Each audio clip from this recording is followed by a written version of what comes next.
Hello, everybody. The sermon you're about to listen to is a sermon about worship that will take your worship to the next level. It's a continuation of our sermon series on worship. Worship is a multi-dimensional thing that God has called us to do. So sit back and just listen as Pastor AK talks to us about worship and sacrifice. God bless you. Good morning, or afternoon, or evening, wherever you are, and you're logging in to worship with us. We want to welcome you. I want to welcome you to New CH Dallas this morning, and God bless you. I'm just going to spend some time this morning talking about worship, but from a slightly different angle. This is a season of worship. This has been a season of worship at our church, and we've looked at worship from the area of obedience. We've looked at worship from our songs and praise, what we're used to. We've looked at worship from the angle of obedience. We've looked at worship from service. And this morning we're going to be looking at worship expressed in sacrifice. Amen. I'm just going to take a quick moment to pray, and then we'll dive right in. Father, I ask this morning that as I speak, that your grace will be sufficient to me, O God. Lord, that my thoughts will glorify you, that my words will edify you, and that my conversation and all that I say this morning, Lord, will be full of grace and seasoned with salt, and that these words will make people or cause people to be thirsty to know you and to come to you and to surrender to you. In the mighty name of Jesus, we pray. Amen. And so, like I said earlier, this has been a season of worship at our church, and we've really explored that concept. And to this few minutes that I have, I'm going to be talking to us about when worship requires sacrifice. We know that we are living in very strange times. Amen. If you have a pulse or you've been around, this year has been a year like no other. And for some people, it's been confusing. It's been, depressing. It's been stressful. It's been, just everything is upside down. Everything feels strange. Everything is different. But it's not a time to give up. It's not the time to be confused. It is actually the very time to worship. Amen. I want you to say with me, it is time to worship. Hallelujah. It may not look like it, but it is the exact time to worship. Amen. If you are watching online, go ahead and type in the box and just remind somebody this morning, it is time to worship. If you are online and you are watching with your family, turn to your family and turn to your neighbor, turn to your roommate and say to them, it is time to worship. Amen. 1 Chronicles 12 verse 32, the Bible says, and of the men of Issachar, the Bible says that they were men that had understanding of the times to know what Israel ought to do. We have got to understand the times that we are in. We have got to be people who understand the season that we are in. We've got to be people who are tuned in to the Holy Spirit, whose fingers are on the pulse of what God is doing. And so I ask you this morning, what time is it? It is time to worship. And you may be wondering, in a pandemic, in this season of loss, in this season of uncertainty, with the protests that are going on, with people being killed right, left, and center, with people who are losing their jobs, their life, their income, who are confused, where there's the whole political environment right now, it doesn't make sense. But absolutely, yes, it is time to worship. Let's take a quick look at John chapter 4, verse 23. The Amplified Version says, but a time is coming and already is here when the true worshipers will worship the Father in spirit from the heart, the inner self, and in truth. For the Father seeks such people to be his worshipers. The time to worship is already here. Hallelujah. I want you to go ahead and in that chat box, type in there, it is time to worship. The time to worship is already here. Say with me this morning, the time to worship, it's already here. Amen. So the time that was spoken about in John chapter 4, verse 23, we are literally living in those times. Amen.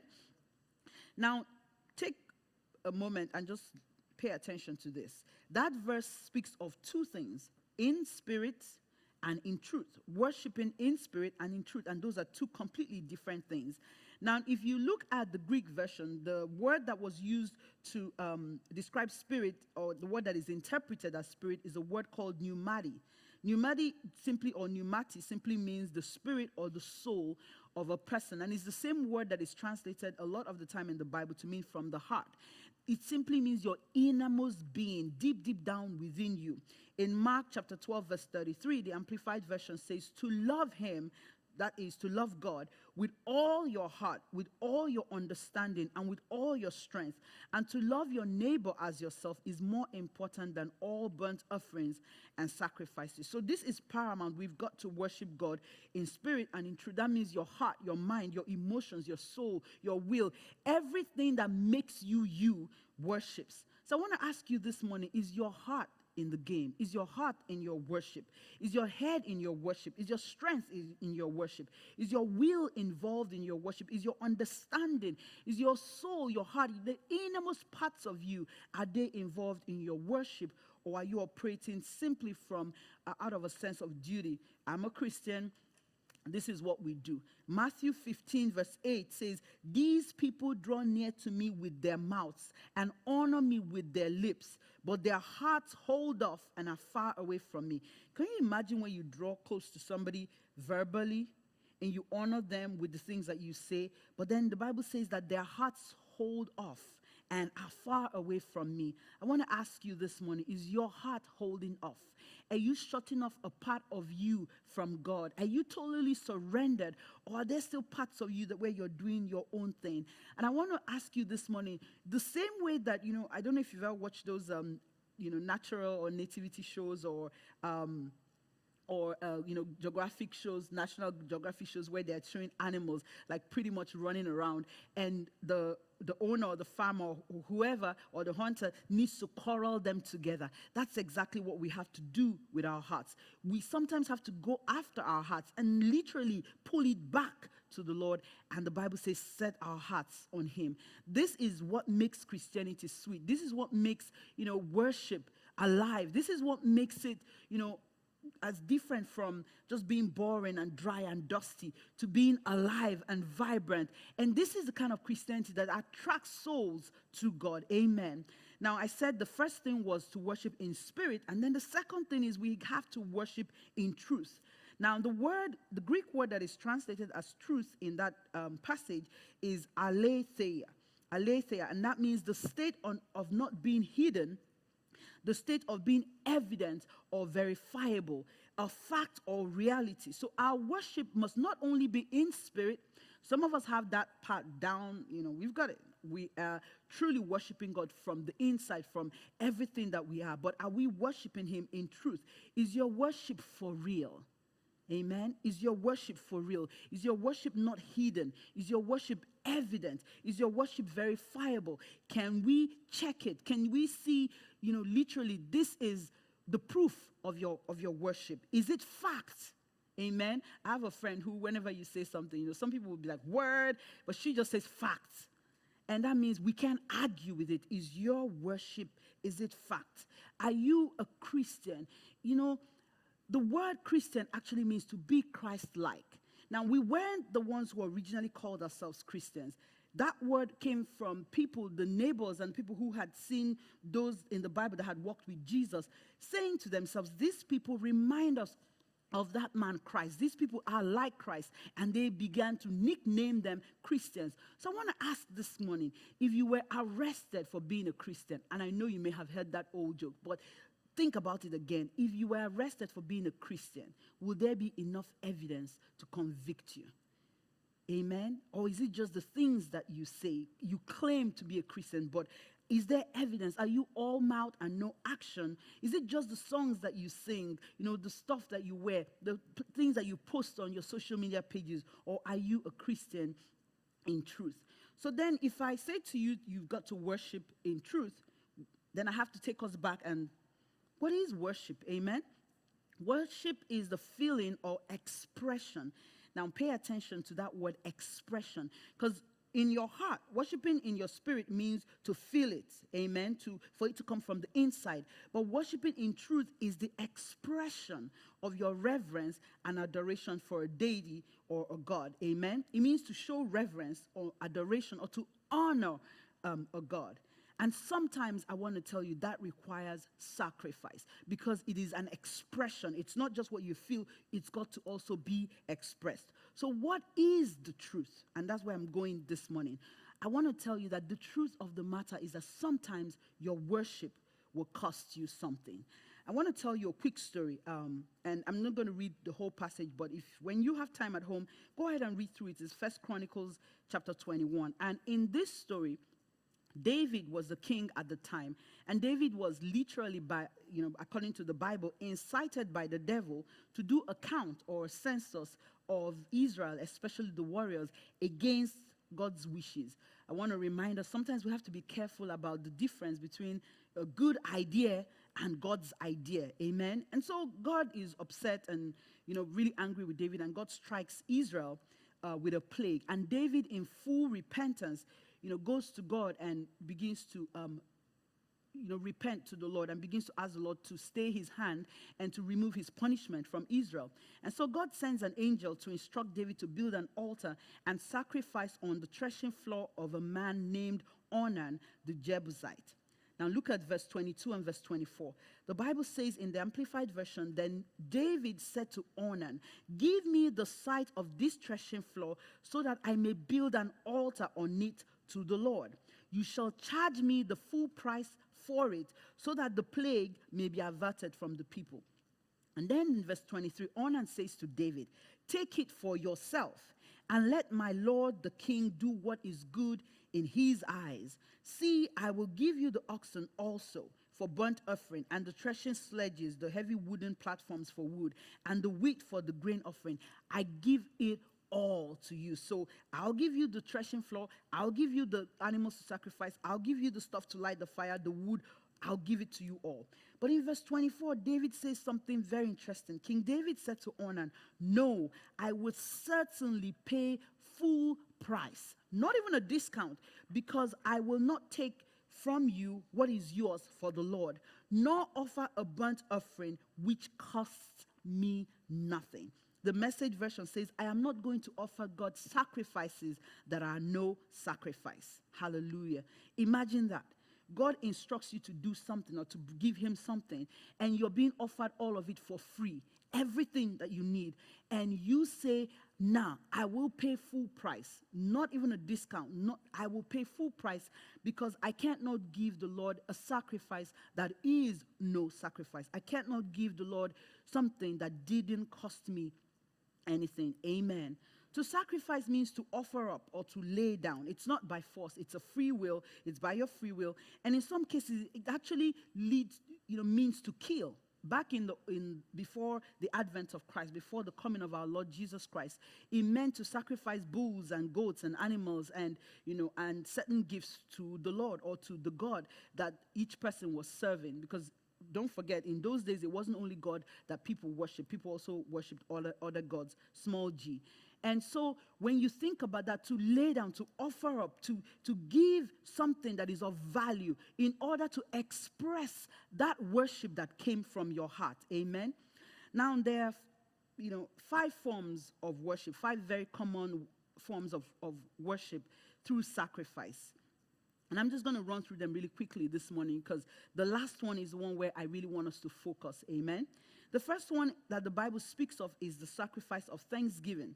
There are all kinds of scriptures. There are dozens of scriptures about giving a sacrifice of thanksgiving. And in Psalm 107, verse 22, the Bible says, and let them offer the sacrifices of thanksgiving and speak of his deeds with shouts of joy. Now, this is the easy one. This is the low-hanging fruit. This is one that we all do. When something great happens, when there's a miracle in your life, when God gives you something, when you get that job, when you get engaged, when you get married, when you have that baby, when you pass those exams, when you get something that you want, you do a thanksgiving. Now, except for a very few ungrateful bunch of us, most people are good with this. We can worship, we can praise, we can dance, we can sing, we can shout with joy when we get what we want. But there is a deeper level. There is a, like they say, next level. Amen. This is worship when you least feel like it. This is worship when the circumstances around you are contrary. This is what I call the praise that comes with a yet. Amen. Or the praise that comes after even though. Hallelujah. The praise that is despite your circumstances. The praise that is not just a reaction to the things around you, but the praise that goes before the reaction. The preemptory praise, if you want to put it that way. The worship that comes out of trust for God, out of just who God is, that has nothing to do with your circumstances. Amen. Look at Habakkuk chapter 3, verse 17 to 19. And I'm reading again from the Amplified Version.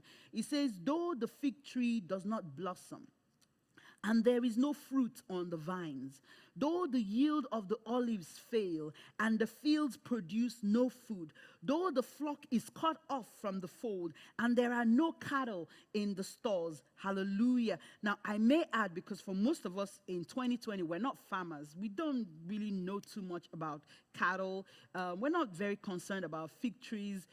Olives, yeah, okay, so the price of olives goes up, or olive oil goes up in the shops. We'll just use something else, or we'll pick up the tab.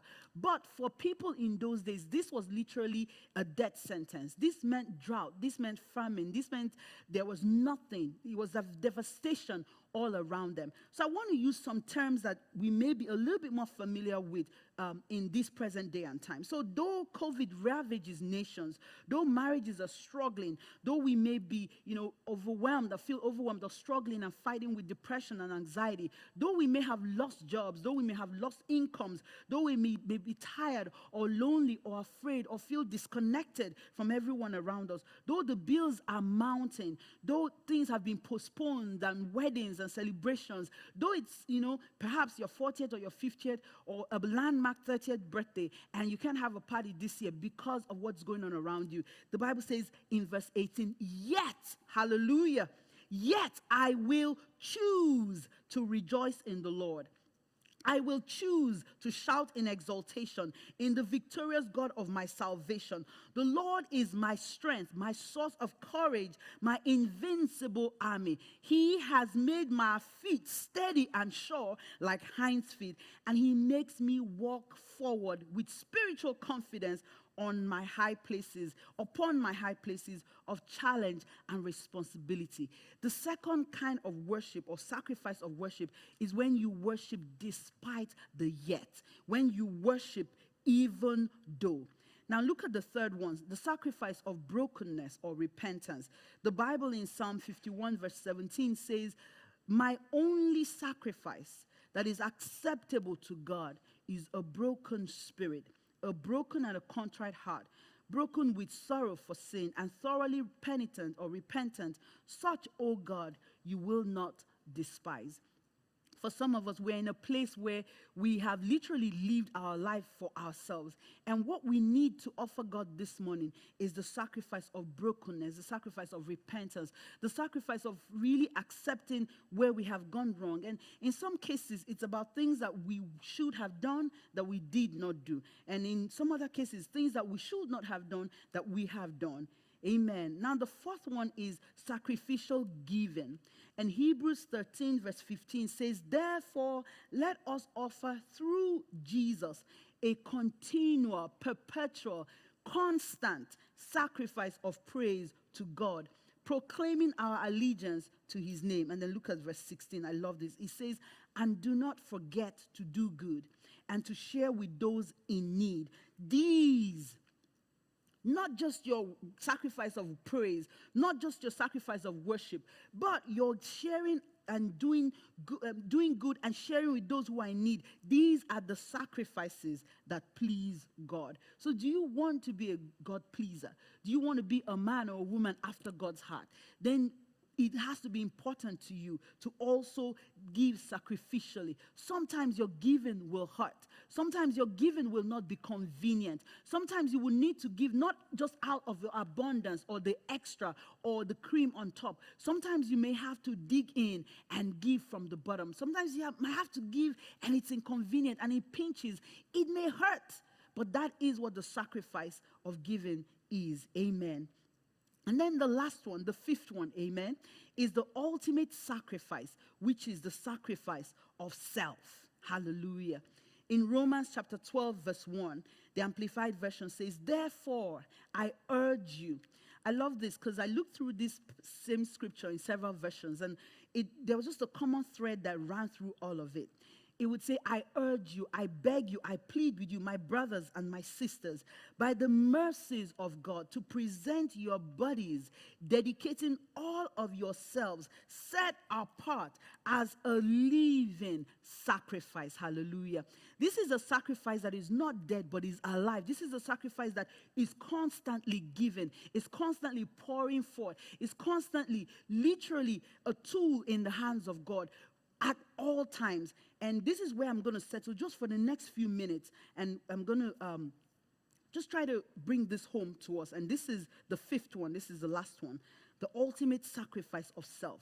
Now, if you go down a little bit further, it says, this being a living sacrifice is holy and well-pleasing to God, which is your rational, logical, intelligent act of worship.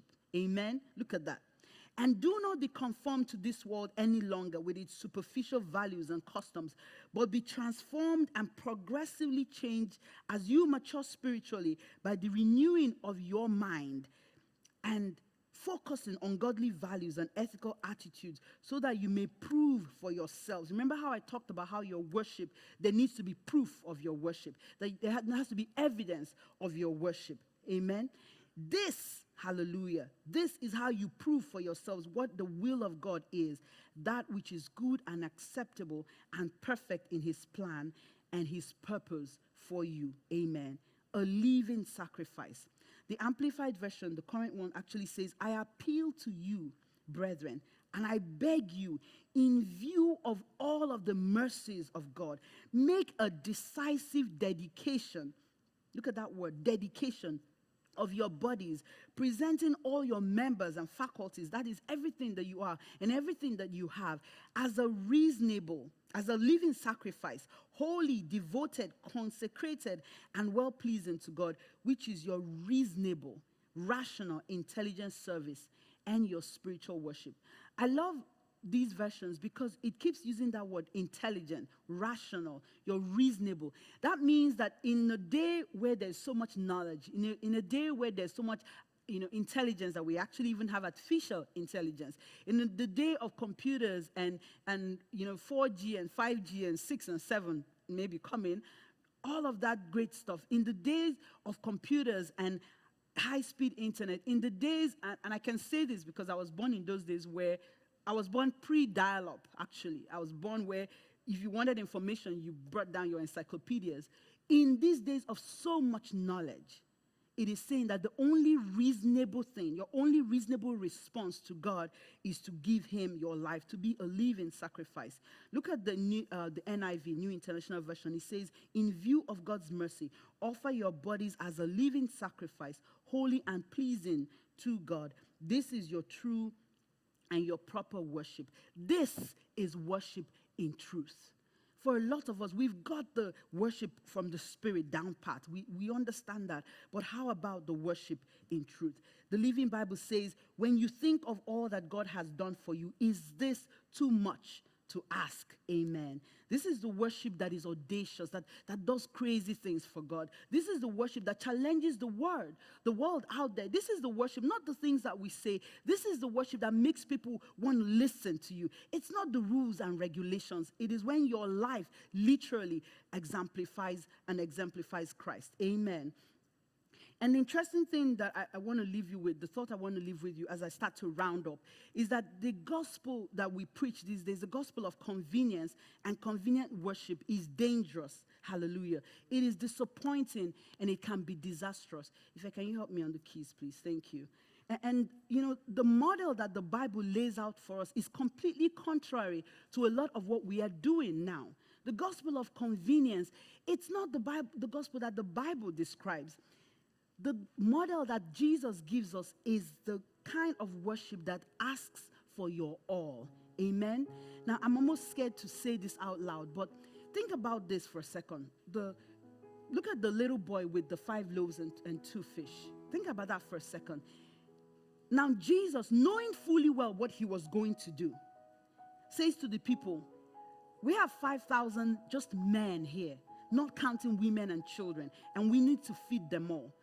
Do you have something for us to feed them? Amen.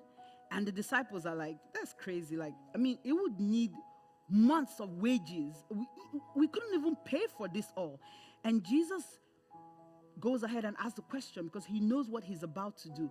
And a little boy offers up his entire lunch, 5 loaves and 2 fish. Think about that for a second. The lunch that was just enough to feed the little boy. He gives it all. And what happens at the end? Jesus not only blesses and multiplies it, but there are baskets left over. So when God asks for your all, it's not because he's hungry. It's not because he doesn't know what he's going to do anyway. He asks for your all because in that your surrender, in that your giving of your all, in that your giving of your essence, that is where the multiplication is. And there are people who are at the other end of your obedience. There are people who are at the other end of your sacrifice. There are people who are going to be blessed out of what you give. Amen. So it's about laying down your life, laying down your will for the Lord's sake. I want to take you really quickly to this last scripture, Philippians chapter 2, verse 17. And I kind of played with the idea of living it out. And I just kept having a strong urge, go ahead and put this in. So I'll delete it, put it back, delete it, put it back. And finally, I was like, you know what? I'm just going to take this bold step and say this to you. Amen. Paul is speaking to the church in Philippi, and he says to them, but I will rejoice even if I lose my life, pouring it out like a liquid offering to God, just like your faithful service is an offering to God. And I want all of you to share that joy. Amen. Even if I lose my life, I will rejoice, pouring it out, hallelujah, like a liquid offering to God. I want to tell you that the kind of love that does not give sacrificially is not the truth. It's just all mouth and no action. I'm going to leave you with this story. Last year we moved, hopefully for the last time, at least in a long time, because we moved around a lot. And I have this treadmill that had been my dream, like for years, like every year, like, oh Lord, I need a treadmill. And finally, a few Christmases ago, maybe about 5 years ago, Pierre got me that treadmill. It's bulky and just, like a Nordic, a real treadmill, not the wobbly stuff. And so we move, and the treadmill is so bulky, it couldn't get through the door. So Pierre asked me, he's like, what do you want to do with this treadmill? It can't get through the door to where the little gym or exercise room is. What do you want to do? And I'm like, no, I have to have it. He's like, should we get you a smaller one? No, I have to have my treadmill. And so eventually I leave it in my office. Now I start off my little business, and this treadmill is in the way. I've tried all kinds of different things, moved it to the corner, folded it against the wall, but this treadmill is in my way, and it's just bothering me. And I knew, because he had asked me over and over, wherever I put this treadmill down, that's where it's going to stay. And so anyways, I start to look for who can dismantle it and move it. I call a few people. I call Ife in the choir. I call a few of the guys in church. I check online. I call a few companies. And without even knowing that I was doing that, PF just walks into my office one day. He notices that I've got this thing folded against the wall. And so I wake up one morning, walk into my office. I'm like, hey, what? He had dismantled that bulky, crazy, annoying, big old treadmill and had moved it to the other room for me and had set it up. This took probably like a couple of days. And for me, because I knew how much he didn't want to mess with that treadmill, it meant so much more, because I knew the time, the sweat, the effort was a sacrifice of love. And so I'm asking you this morning, what is the Lord requiring of you? Your worship sometimes will require sacrifice. Can I have the choir join me and just help me sing this song? Amen. Your worship will require for you to give your all. And the interesting thing is that most of us don't realize that everything we have already is on loan to us. Our lives are on loan to us. We do not even own ourselves. We were bought with a price. Jesus paid the price for everything that you are, for your very soul, for your very salvation. So it's a list that you can do to give him your all. I want us to just join me this morning. If you're watching online, just go ahead and type in that chat box, I give you my all. I bring you my all. I surrender it all. Amen. He doesn't want some of you. He doesn't want part of you. He wants all of you. Hallelujah. I want us to sing this song this morning as a song of dedication. Amen. As a song of dedication, if you know that you have wandered away from the Lord, use this song to reconnect with God. Let this song be a declaration, a proclamation of how you mean to go forward. Let this be you prophesying with your mouth that from now onwards you belong to Him. Everything that is you belong to Him. And if you have not, at any point in time, originally made that step of giving your life to Christ, I want you to use this song as your song of surrender, as your song of coming to the altar. I want you to use this song to ask Jesus into your life, to declare and proclaim that you are standing for Him. Hallelujah. It's a very simple song, and it just says, my heart, my mind, my soul, my love, my life, it all belongs to you. Hallelujah. Hallelujah. I hope the sermon blessed you. I listened to it and it blessed me. And there are a few things that I want you to do after listening to this sermon. Number one, I want you to share this message with your friends. Send a link to them, text a link, email a link. Just share it with somebody who needs to understand what worship truly is. The second thing I want you to do is connect. Don't do life alone. Connect with us. Join a fusion group. Amen. The third thing I want you to do is to subscribe to our YouTube channel. Hit subscribe and hit the bell. It's very important that you click on the bell as well. And the fourth thing I want you to do is to partner with us. If this ministry has blessed you in any way, if this ministry has had a positive impact in your life, please join us, partner with us financially so that we can take this gospel to the ends of the earth. God bless you as you do. Have a wonderful, wonderful week.